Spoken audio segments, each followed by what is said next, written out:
خب گفتنی هستیم که این نفری که اینی زمان روی صحنه میبرد از شهر خوجند آمدند. نگفته نمونند که کم کم مس استادی جونیبک مرادف هست. از خوردی یک جواند و این نفر باشد آنگونه سویمونه سرود میسروید که به همگان پسند است. Исполнитель, о котором идет речь, недавно был у нас в гостях в нашем шоу «Салом Хамсадо».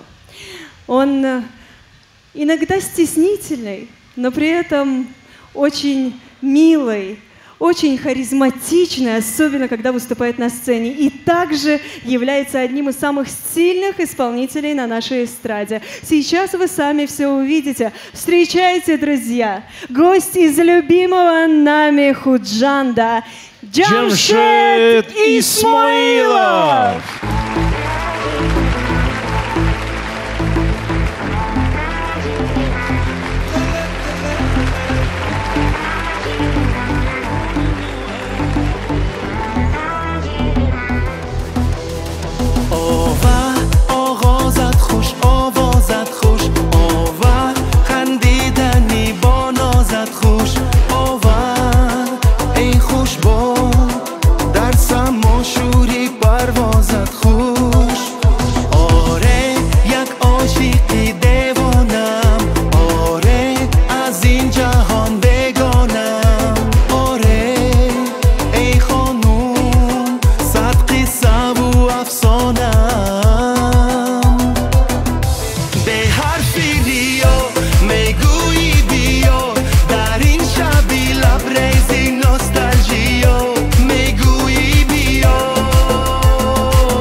Джамшед Исмаилов.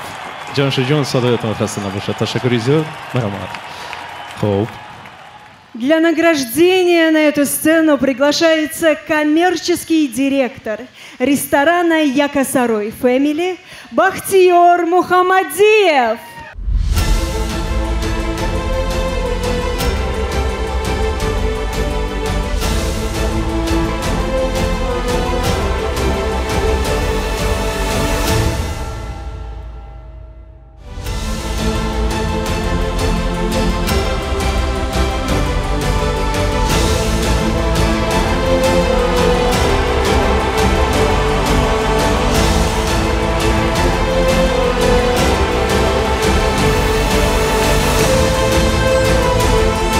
جان بار دیگر مبارک باشد. پیروزی های نو به نو رو به شما ما خواهانیم.